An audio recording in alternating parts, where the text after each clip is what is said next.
El síndrome de túnel carpiano en realidad lo que traduce es una compresión del nervio mediano debajo o por debajo del retináculo de la flexor de la muñeca.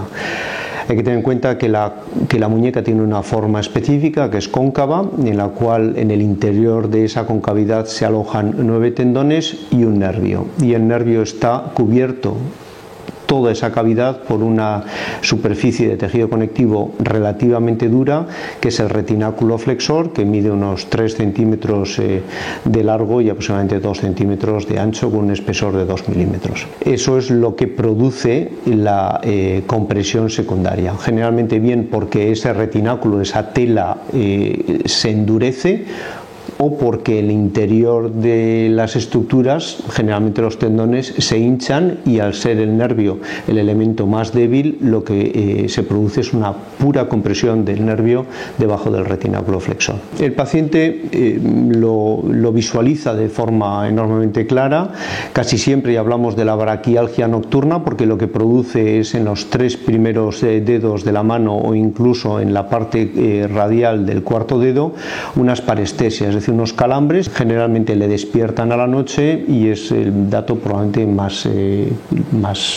frecuente de aparición de sintomatología. El túnel carpiano está ligado, y de hecho se reconoce hoy en día como una enfermedad profesional, en aquellas profesiones que obligan a tener la muñeca en flexión o que tienen movimientos repetidos de muñeca. Es muy frecuente de aparición, más frecuente, casi 3-4 veces más frecuente en mujeres que en hombres,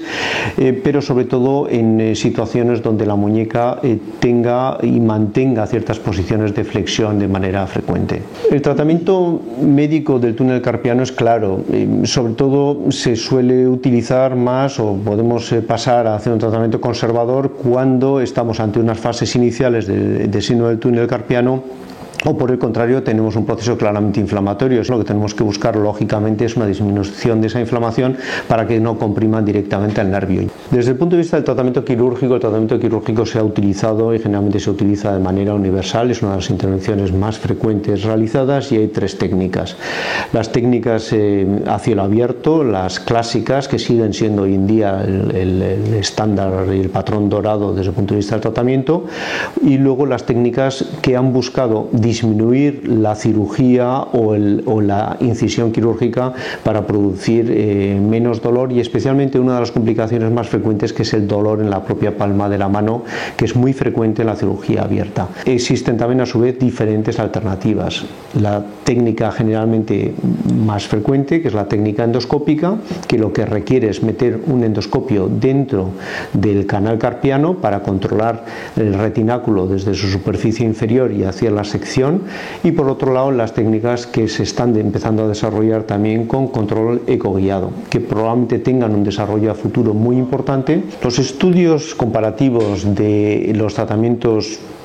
ecoguiados o incluso endoscópicos, vamos a centrarnos en el ecoguiado porque es probablemente el que más estamos realizando en los últimos meses, tiene una efectividad prácticamente similar. Los efectos desde el punto de vista de recuperación de la conducción nerviosa y desde el punto de vista de lo que es en sí la compresión del nervio mediano es prácticamente idéntico.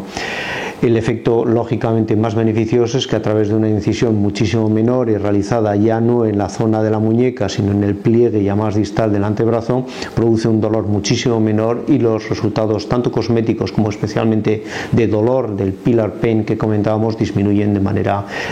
franca y clara. El único problema lógicamente que al ser de menor incisión mínimamente invasiva, el problema que se plantea es que la visualización es peor, por lo cual necesitamos sistemas de guiado como puede ser la ecografía. Se asume lógicamente un riesgo algo superior, aunque las cifras no son importantes desde el punto de vista de las diferencias, pero ese mayor riesgo produce lógicamente una disminución muy clara de efectos secundarios, especialmente del dolor en la propia cicatriz y del tamaño de la cicatriz.